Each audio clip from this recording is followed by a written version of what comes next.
Hi, this is David Pingree. Thanks for watching Dialed In. We're at Cahuilla Creek today on our 2016 Honda CRF250, and we've got some hours on this thing now and some pretty good starting points as far as settings. We want to share those with you and try to get your bike as good as it can be at home. All right, to start with on this thing, you want to make sure your sag is right around 105. I ended up at about 106, but we were shooting for that 105 mark. Felt about right, so Honda really recommends keeping it right in that area.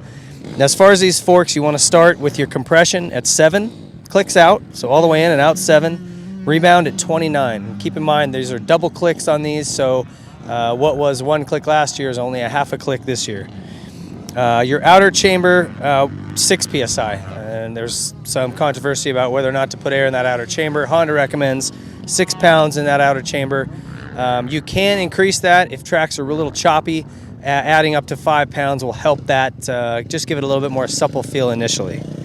On the shock, you want your high speed at 3 clicks out on the compression, low speed at 10 clicks out, and your rebound at 7 clicks out. That's a really good starting point for the shock. All right, I didn't have too much problem with the shock on this. We had a pretty fast, choppy track today, so I continued to go softer with the compression compression clickers just to try to get that initial to feel a little bit better.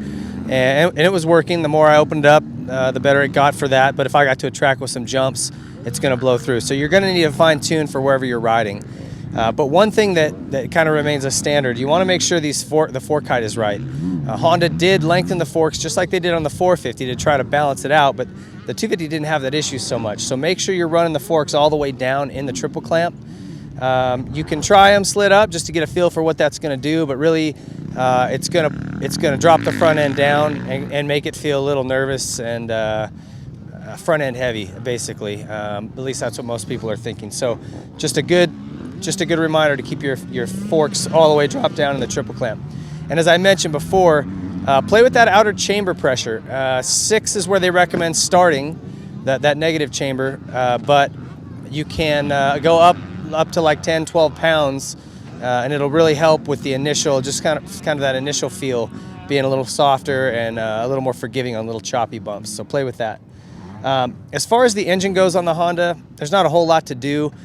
It works really well. It is kind of a smooth, mellow power band. That's what they've kind of been known for, but it does make it easy to ride. If you're doing longer motos or even if you're just doing short laps, you're going to make less mistakes and not get as tired going long because it doesn't wear you out. The motor's just very linear and smooth feeling.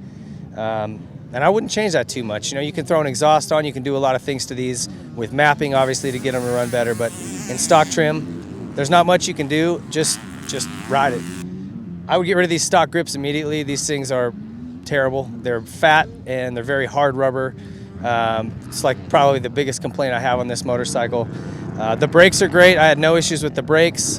Tires are good. Again, I would go to an MX-32 in my own opinion. Gearing was good. I wouldn't mess with gearing. And the overall feel of the chassis was really balanced. So I wouldn't change a lot of things as far as setup or anything like that, anything drastic. All right, as far as handlebars and things go, you know, some of the bikes feel like they're set up a little high or too low for some people. Honda pretty much nailed their setup on this bike. The bars feel like right where they're supposed to be. So even if you're going to like a twin wall type of bar or something like that, whatever this height is a really good place to start. Just feels like you're down in the cockpit where you need to be, not sitting up on top of the bars or feel like you're riding a chopper. So Honda did a great job, as they've always done, with really getting this thing comfortable. You jump right on, it feels good. Not a lot to change there, not a lot to suggest other than service this thing, keep the oil changed, and enjoy it. It's a great bike, not a whole lot to change past that. So enjoy your Honda. Thanks for watching Dialed In.